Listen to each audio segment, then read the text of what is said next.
Alright, well, we're in for the next episode of Film Feels, reviewing the Infinity Saga 4K Ultra HD box set. This time we're doing Captain America, the First Avenger. This is starring Chris Evans, Hugo Weaving, Sebastian Stan, Hayley Atwell, and Samuel L. Jackson. This film was written by Christopher Markus and Stephen McFeely and directed by Joe Johnston. This story follows Steve Rogers, a young man from Brooklyn, desperately seeking to defend his friends and his country from the looming threat of Nazi Germany. Failing numerous times due to health issues, an experimental scientist sees potential in Rogers. He enrolls him into being a test subject for a super soldier serum to combat against a radical cult named Hydra, led by his previous test subject, Johann Schmidt, an occult fanatic, also known as the Red Skull. Hydra has been searching for a mysterious artifact called the Tesseract in hopes to win the war and overthrow the world. This is the Phase 1 film that I had seen the least. I may have only seen it 2-3 times, thrice. By the time Endgame had come out, I wasn't much into Cap until Avengers. Even then, his character initially was particularly boring to me. I just found it hard to relate to someone who was then driven toward being a soldier, clearly because I'm not from an era where the situation does not demand such a personal motivation. Not that I don't have respect for soldiers, far from it, but the kind of soldiers I have become acclimated to were Commanding Officer Dick Winters and the Men of Easy Company.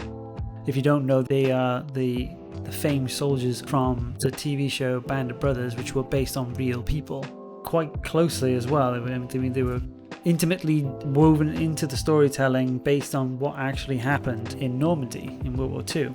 But that show had a huge impression on me, and also how I perceived that era and war. It's an incredible story. It's an incredible thing to watch as a TV show as well. I highly recommend it to anyone. Keeping to Captain America. So when seeing Captain America, that comic book adaptation of something like World War II heroism, after seeing something as graphic but faithful as Band of Brothers, it just seemed ridiculous. It just didn't really sell to me what I had become adjusted to what war was. There definitely was something about my perception of war and war in film that stopped me from enjoying this part of the Marvel Universe.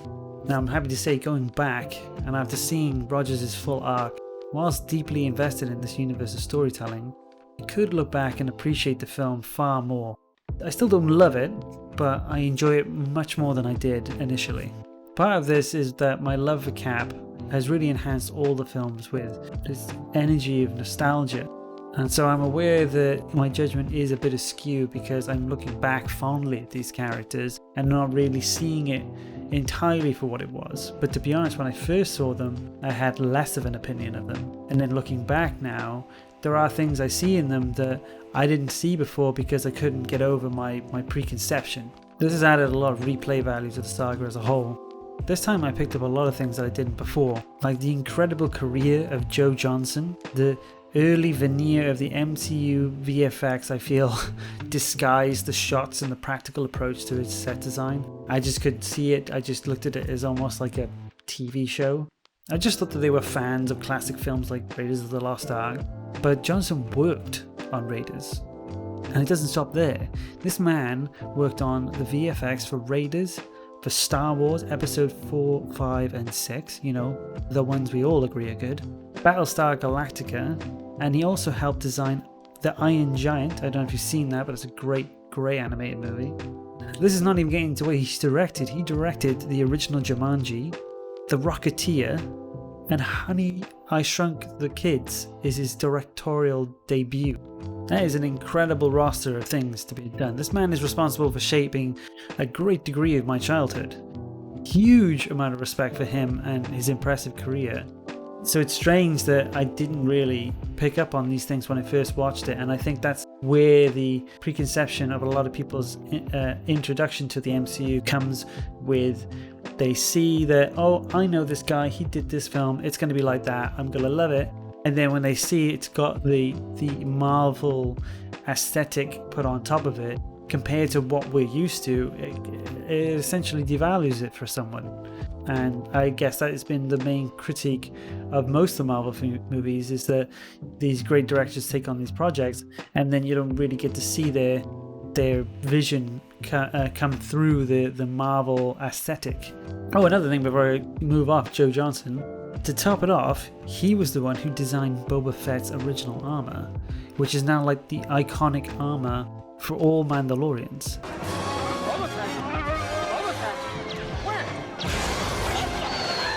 This guy is a beast. There are a lot of shots in this film that are trying to invoke that Snyder slow-mo action comic shots that were popularized by his first great work, 300. That cinematography kind of was revolutionary and also a hindrance further down the road because of the amount of people who try to replicate that imagery. In some places it works, some places it doesn't, but it's fine. In this particular one, I don't think it worked because I don't think it played to the strengths of Cap as a character. These were great in the spectacle of Guardians of the Galaxy with all the space shots and the beautiful, colourful uses of VFX that they had in that movie. In the first Avenger, it seems a bit needless. It just seems like it's showcasing something that he's doing that isn't particularly spectacular. The Russo's interpretation of Cap, they focus primarily on his incredible speed and agility, told through the perspective of just an ordinary person's eyes. Usually we're just seeing it in a native frame rate, and then you get to see him moving in a superhuman fashion. This is thanks to that cinematography that was far more grounded and therefore thrilling. That being said, the period piece that this is creates such a beautiful environment that I felt like I was watching the extended universe of The Godfather. I just expected to see De Niro running around, just offing people who aren't paying his vigs. The environments are rich, they're captivating. They definitely, there was no moment where I looked around and I felt like that, this was fake or green screen. It really well stitched in, and even the makeup and the costume design also lends so much to the immersion to this era. That being said about the VFX, there are some moments where the trickery used to make Evans into his pre-serum self, where he's this smaller man and he's got this floaty head on top. Sometimes it looks fantastic. Other times, you immediately know that this is just wrong. It's something to do with the smallness of his chin and how small his head is. It's comic booky or caricature in the way that his face is shaped. But it's obvious that that's not really his face. But there are other moments where I was like, that's perfect. I mean, bang on. So it's a bit of a shame. But that's really the only downside I had about the VFX itself. Overall, though, there are some amazing physical props that really sell the world and what it is and make it seem really grand. Like the Hydra sub or the Tesseract weaponry. The chamber where Cap was enhanced. And of course, the shield pre-paint job. Ping. And then there's the acting. Hayley Atwell deserves to be referenced much more when this film has been spoken about, because definitely one of the best parts of the movie. She's fantastic. She's made a character that has barely been in the MCU last out the whole 10 years and people still adore her. Also, her persona really complements Tommy Lee Jones' stoic trademark character performance. I always enjoy seeing Tommy Lee Jones in a movie anyway. Chris Evans, of course, also brings a dedication to the character, not widely appreciated at the time. I know it was a thing that he was very tentative about doing. It also shocked me how consistent he had been from the beginning. The changes that Thor has had throughout rebranding are quite substantial. But Evans' Cap has just further deepened the character more and more, but yet, looking at the beginning, it's still him. Stanley Tucci's in this movie, and he, as always, is a delight. As the Professor Erskine, even with his accent that we all know is not his own, it never really took me out of the movie, and his character, I didn't take his character any less serious, but he's pretty fantastic. Hugo Weaving, as always, for me especially, steals the show. It's so sad that he never intended to return as the Red Skull. His tactically paced, outrageous, as he put it, German accent is great to listen to, whilst also being a fitting darkness to Rogers' light. He's just foreboding and dark, and he commands the scene every time he's on screen. He's just fantastic. I love him. The story itself, though, for me is where it lacks, not with the narratives specifically, but in the structure. I feel like I'm just nitpicking, but I had to figure out what it is that originally put me off the movie, and it doesn't bother me as much now because that pesky nostalgia sneaks in. But I think originally what was off-putting was that traditionally when a hero gains his powers, gets a montage of him finding out, learning his powers and so on, and then heroics ensue. But for Cap, he gets his powers and then immediately after he goes deep into marketing.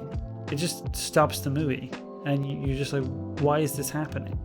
And understandably it is a big part of what maintained war financially at that time, but you feel kind of shortchanged. You feel like a beat is missing. It derails the movie for me, and from what you've learned that Steve can do, and then it's strange because he's not really gaining or learning anything as a character. Nothing is pushing the story along for him. All we know that this is how he honed his skill of rallying his comrades together. That's really what we know. It would have been good just to see that he was training by himself secretly, regardless, trying to understand his abilities, trying to understand his powers, whilst understanding what it meant to lead and be a great tactician, which is what we all associate him with later. What you could do is just a couple of splice scenes amongst the montage and it would have done. It would have been fine. Also, the fact that the government weren't in the slightest interested with what Erskine's work was capable of seems pretty unlikely. They would just leave this experiment just out there on stage in front of millions of people. It's just, I don't know, it doesn't make any sense. It does obviously explain though how Cap is such an iconic person even before he founded the Howling Commandos. I definitely think that is the reason why I didn't particularly gravitate to this film ever again. I didn't have a desire to watch it more and more, but I do enjoy it. I don't love it, but I do really much like watching it. How did it pan out in 4K though? Since the beginning of this Marvel 4K review, all the Marvel films have suited the upgrade to Ultra HD fantastically, perhaps underperforming only with The Incredible Hulk so far. But the first Avenger was a delight to see in 4K, given credence and depth to all those rich environments I spoke about, whilst not to the detriment of any of the VFX, some bits aside, but still they are a decade old. Overall, it proved to be a much better watch this time round, and with a deeper understanding of its production, nitro-charged with nostalgia, and realized in an updated 4K format. It was beautiful. It looked great, and I can't wait to see the Avengers in 4K. That is where it really shone for me. That's where the lightning bolt hit me when I was watching these movies originally. Avengers was the time where I fully realized that this is something special. Captain America, the first Avenger, is definitely worth watching on 4K Ultra HD. I highly recommend it. Even streaming on Disney Plus, I think it would be fine. I mean, there is a slight markdown in nearly every aspect of a movie through streaming, but to the average person, I don't think you're going to notice it. For me, as a cinemaphile, to all you cinephiles out there, obviously getting the disc would be better, but they ain't cheap. So I would say definitely this is worth it if you enjoy the character and you love the Marvel movies as well. So this is it. Next week I'm going to be reviewing The Avengers, directed by Joss Whedon, starring the world's mightiest heroes. But also I'm going to be reviewing WandaVision. So I don't know how quickly I'm going to be able to get that out because of the format in which I actually record. But I'm going to try and get it out as fast as I can after the first 2 episodes are aired. If anyone watches it, I would love it if you would write down in the comments of what you'd like to see, or write down in the video's comments. I want to hear what you think about the episode as well. I'd love to hear what you guys think. Anyway, this has been Film Feels on Immy. I've been Fletcher. Thanks for the likes. Loves for the subs, and I'll see you guys next time.